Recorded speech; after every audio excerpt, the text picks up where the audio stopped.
Traction might spark interest, but alignment sustains it. You can be beautiful, funny, charismatic. Hell, you could be their dream physically, but if your values don't match up, there's going to be a ceiling on the relationship. People don't commit to someone they can't build a future with, even if they want to. If they value growth and you're always resisting change, disconnect. If you want a family and they can't picture one, disconnect. You might meet someone and feel an instant connection. Chemistry so powerful it makes your heart race, your stomach flutter, your thoughts obsess. You can't stop thinking about them, about what it all means. You imagine what life could look like together. It feels intense, magnetic, exciting, and yet, months later, you're left confused, hurt, and wondering why they never truly committed. They said they liked you. They acted like they cared, but when it came to choosing you, really showing up and building something solid, they pulled away. The truth is, attraction might light the fire, but it's not what keeps the flame alive. Commitment doesn't happen just because someone feels drawn to you. It happens when two people are aligned. Alignment is what turns connection into commitment. It's not about the butterflies in your stomach. It's about walking in the same direction, with the same values, toward the same kind of future. Attraction without alignment is like putting premium fuel into a broken-down car. It might sound powerful for a moment, but you're not going anywhere. It feels exciting at first, but over time, the lack of real forward motion becomes frustrating. You start questioning everything. Why aren't we growing? Why do I feel stuck? Why are we not moving forward? And that's the clue. When you're aligned with someone, things don't just feel good, they work. Conversations feel productive, not repetitive. Conflict is approached with curiosity, not control. And most importantly, there's clarity instead of confusion. You both know where it's heading, and you're both willing to do the work to get there. What makes alignment so essential is that it's grounded in reality, not fantasy. It's about shared values, how you view love, family, loyalty, growth, and even time. You might both love traveling, or enjoy the same music, or even have similar senses of humor. But if one of you wants a committed long-term partnership, and the other is terrified of emotional vulnerability, that gap will become a wedge. It doesn't matter how many things you click on if the big things, the foundational beliefs, don't line up. That's why people can feel like they're falling in love and still not commit, because deep down they sense that something's off. And the more we ignore that feeling, the more pain we experience when the illusion falls apart. People often mistake potential for partnership.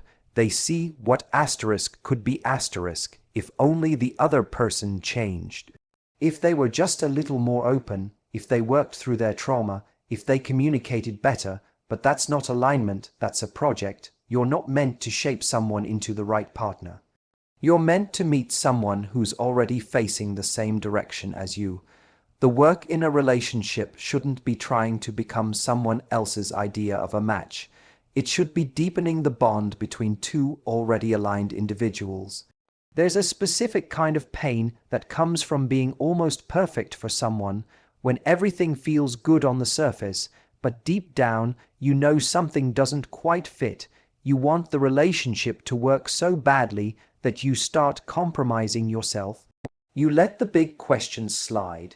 You downplay your needs. You put off hard conversations. But eventually, that misalignment rises to the surface. You'll find yourselves having the same arguments. You'll feel like you're asking for too much. Or worse, you'll start feeling small just to keep the peace. That's when you know the cost of staying is higher than the fear of letting go. True alignment is liberating. It allows you to be fully yourself, and it invites the other person to do the same. It's not about perfection.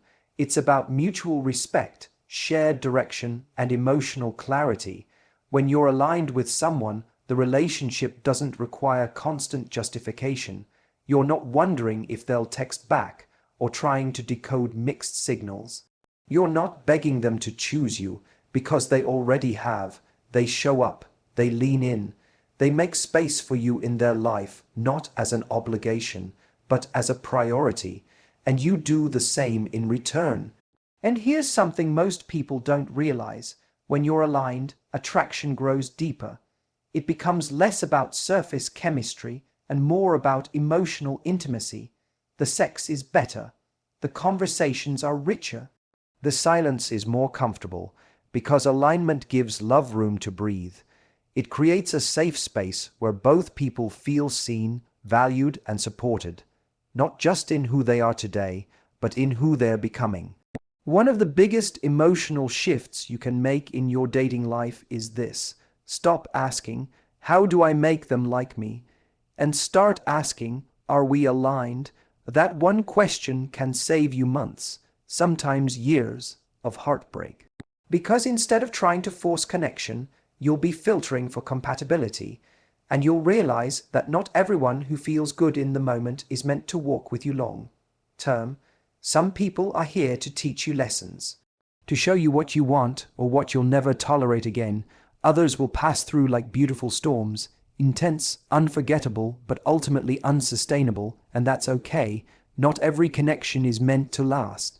But when alignment is present, love doesn't feel like a lesson. It feels like a home. Alignment doesn't mean the relationship will be without conflict, but it does mean that when conflict arises, you're fighting together, not against each other. You share a foundation that gives you something to return to, a reason to work through the hard moments, a belief that this is worth it, that we are worth it. So the next time you feel that familiar pull, that surge of chemistry that says, this could be something, take a breath. Ask yourself the real questions. Do we want the same things? Do our values line up? Is our vision for love, life, and partnership moving in the same direction? Because the people who commit, truly, deeply commit, don't just feel for you. They choose you again and again, and they only do that when being with you feels like alignment, not effort. And if it's not aligned, let it go. Let it go not because it wasn't real, but because you now know that real love doesn't require convincing, chasing, or changing who you are. It only asks that you honor what you need, and believe that someone else will too. When alignment meets affection, commitment follows naturally. You won't have to push it. You'll simply find yourselves walking the same road, hand in hand, knowing you didn't settle for sparks. You waited for the fire that stays. Someone liking you is not the same as someone respecting you. That's a difficult truth, but it's one that changes everything when you understand it. So many people fall into the trap of thinking that if someone likes them, if they flirt, spend time with them, show affection, or even say, "I love you," then commitment should naturally follow. But commitment doesn't come from how much someone likes you. It comes from how deeply they respect you. Respect is the foundation on which long-term relationships are built. Without it, all the affection in the world won't lead to real commitment. When someone respects you, they value your time, they consider your feelings before making decisions, they don't disappear for days and expect you to be waiting, they don't cross boundaries and brush it off like it's no big deal. Respect means they show up when they say they will. It means they speak about you with kindness, even when you're not around. It means they treat your needs as legitimate, important, not inconvenient. It means you are never made to feel like you're too much for wanting clarity, consistency, or effort. The absence of respect often shows up subtly at first. Maybe they cancel plans last minute, or they show up late and barely acknowledge it. Maybe they joke about things you told them in confidence, or roll their eyes when you express something serious. It might not feel cruel, but it chips away at your self-worth over time. And then, when they don't commit, you're left thinking it's because you weren't good enough, when in reality, it was because you stayed in a space where your value wasn't recognized. Respect changes the way someone invests in you. A person who respects you doesn't risk losing you. They don't keep you on stand by stringing you along with just enough effort to keep you hopeful. They don't breadcrumb you with vague promises. When someone truly respects you, they show up like they know you're a once-in-a-lifetime opportunity. They don't take your emotional availability for granted. They don't see your vulnerability as weakness. They see your standards, and instead of being threatened by them, they rise to meet them. Too often, people tolerate disrespect disguised as affection. Just because someone is sweet one day and cold the next doesn't mean they care. It means they're inconsistent, and inconsistency, over time, erodes respect. If you keep forgiving broken promises, laughing off rude comments, or minimizing your needs to avoid conflict, you are teaching them how to treat you, and you're also sending a message to yourself that you're willing to stay in something that doesn't honor who you are. Real respect doesn't require you to shrink. It allows you to expand, to be more of yourself, not less. Respect is also how someone handles your boundaries. If you say you need time or space or clarity, and they guilt you, pressure you, or ignore what you said, that's not just a red flag, that's a neon sign that this isn't safe. A respectful person will want to know your limits so they can protect them, not cross them. They won't challenge your standards. They'll appreciate that you have them. They won't make you feel bad for expecting consistency, effort, or truth. They'll respect your desire for something real and honor your decision not to settle for less. Another major part of respect is how they treat you when they're upset. In moments of conflict, the mask often slips. Do they lash out, blame, say cruel things, or do they stay grounded and communicate like an adult? Anyone can be kind when things are easy, but real respect shows up when the relationship is tested. When there's tension, disagreement, or disappointment, how someone speaks to you, listens to you, and treats you in those moments reveals the true level of their respect. When someone respects you, they also respect your growth. They don't feel threatened by your success or your evolution. They encourage it. They push you to be more confident, not more dependent. They see your strength and support it. A respectful partner doesn't dim your light. They help you shine brighter. The moment you stop accepting like as a substitute for respect, everything shifts. You stop chasing people who keep you guessing. You stop begging for effort from someone who never earned access to your heart. You start showing up for yourself in a way that says, I know what I'm worth, and I won't accept anything less than mutual respect. And when you do that, you stop attracting people who test your boundaries and start attracting people who honor them. Here's the reality. Commitment is not given out of convenience. It's not the result of just feeling good in someone's presence. It's not based on how much fun you have or how long you've known each other. Commitment is a choice and people only choose to commit to someone they respect deeply someone they admire, someone they trust, someone they don't want to lose because they recognize the value in that person's presence. That's when commitment becomes more than a label, it becomes a lifestyle. A decision to show up for each other with consistency, care, and purpose. So if you're in a situation where someone says they like you, but they don't call when they say they will, they don't clarify where things are going, or they come and go as they please, understand this. You don't need more of their time. You don't need more mixed signals. You need more respect and if it's not there, no amount of waiting will grow it. Respect is either present from the start or it's built over time through effort and character. But it never comes from passivity. You can't inspire respect by tolerating disrespect. The most powerful thing you can do is walk away from someone who likes you but doesn't respect you. That sends a message, not just to them, but to yourself, that you're no longer available for casual treatment. You're no longer sitting around hoping someone sees your worth. You're standing in your value and allowing only those who recognize it to stay. Respect is the quiet foundation under every strong relationship. It doesn't always look flashy, but it holds everything together when things get hard. So if you're wondering why someone hasn't committed, look beyond their words and into their actions. Ask yourself, do they respect me not just when things are good, but when they're inconvenient, difficult, or complicated? If the answer is no, then that's the answer you've been waiting for. You don't need more charm, more patience, or more proof. You just need to know that respect is the non-negotiable **. And when it's there, commitment doesn't have to be begged for, it's offered freely, because real respect makes choosing you feel like the only logical thing to do. There's a common, painful experience many people have in dating. You meet someone who seems perfect, they make you laugh, they're emotionally available, or at least it seems like it. You have chemistry, the conversation flows, you can talk for hours, and it feels like they really **you. You think this could be it.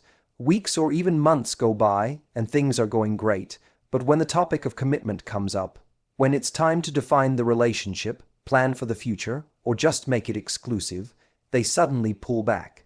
They're confused. They say things like, "I'm not ready," or "I need to figure myself out," or "you deserve more." You're left wondering, what happened? What did I do wrong? And the truth is, you probably didn't do anything wrong. They just weren't in a place where they could commit. Here's the hard truth most people don't realize until they've been burned. The right person at the wrong time is still the wrong person. Someone can genuinely care about you, feel attracted to you, want to spend time with you, and still not be ready, willing, or capable of commitment. And if they're not ready, no amount of love, effort, or emotional labor from you can make them ready. That readiness is something only they can give themselves. One of the most misunderstood ideas in love is that someone's feelings for you are the best indicator of whether they'll commit. They are not. Feelings matter, yes, but so does emotional availability and timing and self-awareness You can have a deep emotional connection with someone who's still healing from a past relationship. You can fall for someone who's still entangled in fear, guilt, confusion, or even career pressure. You can be everything they want, and they'll still walk away because they're not in a place where they can actually receive what you're offering. This is why understanding timing is crucial in relationships. We tend to romanticize the idea of meant to be. We tell ourselves, if we love each other enough, we'll make it work. But that belief can be damaging when it causes you to cling to someone who simply can't meet you where you are. Commitment doesn't happen just because something feels good. It happens when two people are in the right emotional, mental, and sometimes even physical space to build something real together. Someone who is emotionally unavailable might still act interested. They might call, text, flirt, even initiate intimacy, but when things get serious, when emotional vulnerability is required, when you need consistency, reliability, plans, and progression, they freeze. They sabotage, they make excuses, or worse, they keep dragging things out with vague language. "Let's see where this goes. I'm just taking things slow. I don't want to rush into anything." And sometimes we cling to those crumbs because we see their potential, or we feel a strong connection, or we simply don't want to lose what we've already invested in. But here's the painful paradox. The more time you spend waiting for someone to become ready, the less time you give yourself to find someone who **. The more energy you put into trying to be enough for someone who isn't available, the more you drain your own emotional resources. And before long, you're not even showing up as your full self anymore. You're stuck in a cycle of trying to manage their emotions, soothe their fears, or prove your worth. Let's be clear about one thing. Someone not being ready to commit is asterisk asterisk, not a reflection of your value asterisk asterisk. It doesn't mean you're not attractive, smart, funny, or lovable. It means they are dealing with internal limitations that have nothing to do with you, and trying to fix, heal, or wait it out doesn't help them. It just exhausts you. You become emotionally trapped in a dynamic where you're constantly giving, hoping that one day they'll wake up and realize you're the one. But that's not how commitment works. It's not a reward for loyalty. It's a conscious choice made by someone who is ready to show up and give what it takes. One of the most freeing decisions you can make is to stop confusing emotional intensity with emotional availability. Just because someone makes your heart race doesn't mean they have the capacity to build a life with you. Passion is intoxicating, but commitment requires maturity. It requires emotional clarity. It requires the willingness to prioritize another person and create space for their needs, not just your own. When someone is ready, you won't have to guess. You won't have to decode texts, interpret silence, or constantly question your worth. They'll be clear, they'll be intentional, they'll make plans, follow through, and communicate openly. Their words and actions will match. You won't have to beg for attention or push for progression. Things will feel stable, not anxious. That's not because the relationship is boring. It's because the foundation is healthy. And that's really what you want, isn't it? Not just someone who feels good in the moment, but someone who is asterisk asterisk available for the long haul asterisk asterisk. Someone who chooses you not because the timing is perfect, but because they've done the inner work to be ready when the right person walks into their life. Someone who has made peace with their past, is grounded in their present, and has the emotional bandwidth to build a shared future. So if you're in a situation where someone says, "I'm just not ready," believe them. Don't try to change their mind. Don't convince them of what they already know but can't act on. Walk away, not because you're punishing them, but because you respect yourself too much to settle for emotional half-availability. You deserve a relationship where love is reciprocated, where effort is mutual, and where commitment is a choice, not a possibility. When someone says they aren't ready, that's not a challenge, it's a boundary, one you must honor for the sake of your own well-being. Trust that timing matters. That love isn't just about meeting the right person, it's also about meeting them when they can meet you back with the same emotional readiness. Choosing to let go of someone who isn't ready isn't giving up, it's growing up. It's recognizing that the love you deserve won't ask you to wait in confusion. It won't keep you stuck in a holding pattern. It won't ask you to be endlessly patient while someone else decides if you're worthy of a title. The love you deserve will walk toward you, not away from you. And the person who's truly meant for you won't make you feel like a maybe. They'll make you feel like a asterisk, clear yes asterisk.